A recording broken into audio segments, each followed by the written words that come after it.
going to a different economy, and we're going to be learning more about that as we go. But clearly, we're learning that things can be done from remote locations. We're learning that technology can replace people even more than we thought.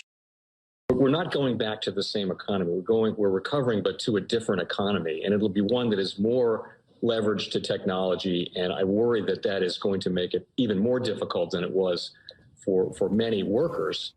In Silicon Valley, and my friends who work in technology know that what we did to the manufacturing workers, we are now going to do to the retail workers, the call center workers, the fast food workers, the truck drivers, and then even bookkeepers, accountants, insurance agents, lawyers, and on through the economy. So what happened to the manufacturing workers is a very clear sign. This effort, and China has big plans for this. They intend to seed their digital yuan into the global environment by giving it away to visitors at next winter's Olympics. When they arrive at the airport, they're going to get yuan digital wallets. They're going to receive digital yuan. They're going to use it throughout their visits to Beijing, and then they're going to take it back to their home countries. They see this as a huge advantage. Why? Because who controls the underlying protocols, who controls the underlying standards of the future of money will control the future of money. Welcome to the Crypto Teacher. And guys, I come back with that video just to make you think. And we have the DOJ arrest 2 suspects in regards to the laundering of $3.6 billion from the Bitfinex hacking. But it's the Crypto Teacher. I give you the truth, nothing but the truth. Yes, the truth hurts, but it sets you free. We have this Bonnie and Clyde scenario that they're trying to throw at us and thinking we're going to believe it. If we go back to 2019, they arrested 2 Israelis connected to this Bitfinex hacking. We haven't heard anything from them. So what does the Crypto Teacher think? We think what the New World Order normally does. They saved it just for an event in order to draw drama around it. Because it's like I said, something bigger is going to happen. And we're waiting on that great event. Now, February 1st, that money started moving. And now, today, they announced they made an arrest of Bonnie and Clyde, but we don't hear anything about those 2 Israelis. We know how the New World Order works. They take a story and put drama around it. Because we know, when it comes to the New World Order, it's all planned out. You have a wonderful day. As cryptocurrency becomes widely adopted, we must prevent its use in money laundering, illicit darknet transactions, ransomware attacks, and other crimes that impact all of us. Today, the Department of Justice has dealt a major blow to cybercriminals looking to exploit cryptocurrency. The department has charged Ilya Lichtenstein and Heather Morgan for their alleged roles in a conspiracy to launder stolen cryptocurrency taken during the 2016 hack of a virtual currency exchange. That hack resulted in the theft of almost 120,000 Bitcoin, which at the time was worth approximately $71 million. Today, the value of that Bitcoin has grown to over $4.5 billion. As part of this investigation, the Department of Justice has seized over $3.6 billion worth of that stolen cryptocurrency. This is the largest seizure of cryptocurrency ever by U.S. law enforcement. It is also the department's largest single financial seizure in its history. The message to criminals is clear. Cryptocurrency is not a safe haven. We can and we will follow the money no matter what form it takes. Today's announcement is another in a series of Justice Department successes in following the money. Only this time, it was in the virtual space, where the defendants wrongly assumed they were safe. As alleged, the defendants used sophisticated efforts to launder the stolen cryptocurrency. But thanks to good old-fashioned police work, we traced the stolen funds from the exchange, which led us to a wallet containing over 2,000 Bitcoin addresses. From there, investigators followed the money to accounts at the notorious dark market Alphabet, an online forum dismantled by law enforcement in 2017.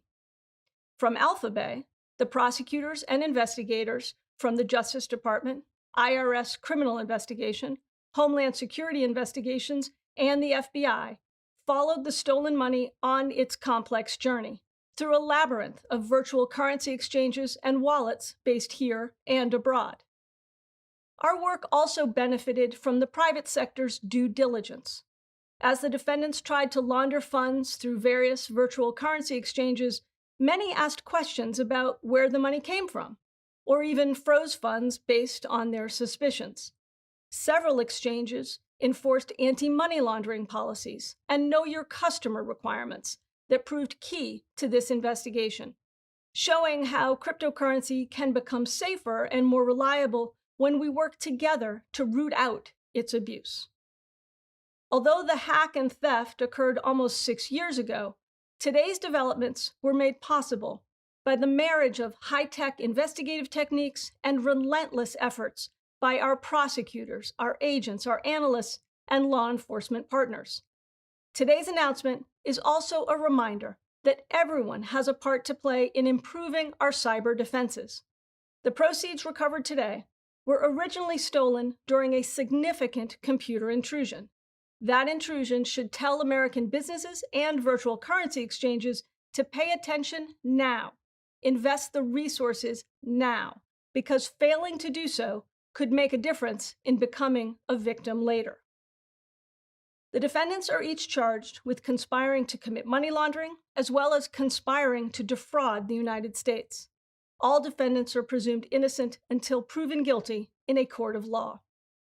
This case is emblematic of the approach the department is taking to the growing threat of the illicit use of cryptocurrency.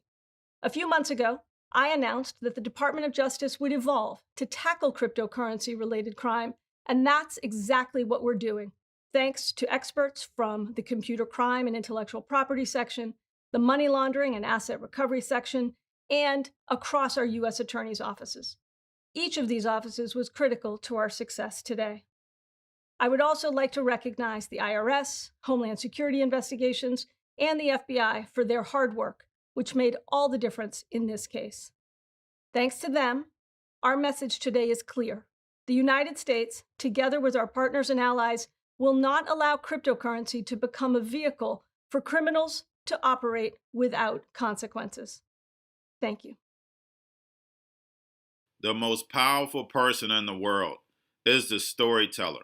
The storyteller sets the vision, values, and agenda of an entire generation to come. Steve Jobs. And guys, you know I truly believe in this. When you look at the New World Order, they're the storytellers. And that's the reason why I wrote my New World Order book. But guys, now it's time to change the current generation. And I wrote 3 kids' books. You know, I love the Trinity because I understand the power that's in it. So I have 3 books. We have an opportunity to change the generation, to educate, not just me, but I want to show you that I take action on a daily basis. And I want you to take action on a daily basis. Whether it's your job, whether it's in your community, we have an opportunity right now to educate the masses. I posted this on my Twitter account. Please share, but this is a short clip of the 3 books. There's going to be a clothing line and action figures. Please get these books for your kids, nephews, cousins, friends, so therefore we can start the re-education now. Because as we see, the 4th Industrial Revolution foundation is definitely here. Robots, algorithms, drones, taking humanity out the picture. We have to re-educate. But let's get into the video. Part 1. King Joshua and Grandma Tam save the village. Part 2. King Joshua and Grandma Tam save New York. From COVID 33. Part 3. King Joshua and Grandma Tam goes to China. It's mandatory to get part 1, part 2, and part 3 of this series. It's time to re-educate Generation Z.